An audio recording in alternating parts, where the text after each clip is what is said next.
ನಮ್ ಕ್ಲೈಂಟ್ ಒಬ್ರು ವರ್ಕೌಟ್ ಮಾಡದೆ ಒಂದ್ ವಾರದಲ್ಲಿ 800 ಗ್ರಾಮ್ ರೆಡ್ಯೂಸ್ ಆಗಿದ್ದಾರೆ. ಅರೌಂಡ್ 70 kg ಇರೋ ಲೇಡಿ, 2-3 ಹೆಲ್ತ್ ಇಶ್ಯೂಸ್ ಇರೋ ಲೇಡಿಗೆ ಇದು one of the best progress. ನಾನ್ ಮಾತಾಡ್ತಾ ಇರೋದು ಹೆಲ್ತಿ ಫ್ಯಾಟ್ ಲಾಸ್ ಬಗ್ಗೆ, ಅನ್ಹೆಲ್ತಿ ವೆಯ್ಟ್ ಲಾಸ್ ಬಗ್ಗೆ ಅಲ್ಲ. ಈ ವಿಡಿಯೋ ಮಾಡ್ತಿರೋ ಉದ್ದೇಶ ನಮ್ಮ ಕೋಚಿಂಗ್ ತಗೊಂಡು ಯಾವುದೇ ರೀತಿ ವರ್ಕೌಟ್ ಮಾಡದೆ ಆರಾಮಾಗಿ ಮನೇಲಿ ಕೂತ್ಕೊಂಡು ವೆಯ್ಟ್ ಲಾಸ್ ಮಾಡಿ ಅಂತ ಅಲ್ಲ. ಈ ರೀತಿ ವರ್ಕೌಟ್ ಇಲ್ಲದೆ ವೆಯ್ಟ್ ಲಾಸ್ ಮಾಡಕ್ಕೆ ನಮಗೂ ಪಾಸಿಬಲ್ ಇದೆ. ಬಟ್ ಸ್ಟಿಲ್ ನಾವು ಯಾಕೆ ಮಾಡಲ್ಲ ಅಂತ ಅಂದ್ರೆ, ನಿಮ್ಮ ಆರೋಗ್ಯನ ಲೆಕ್ಕದಲ್ಲಿ ತಗೊಂತೀವಿ ನಾವು. ವರ್ಕೌಟ್ ಇಲ್ಲದೆ ಅವ್ರು ವೆಯ್ಟ್ ಲಾಸ್ ಮಾಡಬಹುದು, ಬಟ್ ಈ 2-3 ಹೆಲ್ತ್ ಕಂಡೀಷನ್ ಅಂತ ಅಂದಲ್ಲ, ಅದು ಕ್ಯೂರ್ ಆಗಲ್ಲ.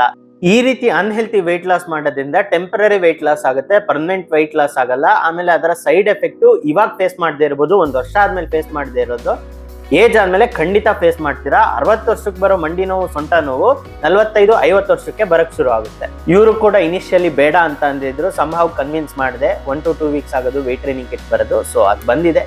ಈಗ ವೆಯ್ಟ್ ಟ್ರೈನಿಂಗ್ ಇವರು ಸಹ ಶುರು ಮಾಡ್ತಿದ್ದಾರೆ.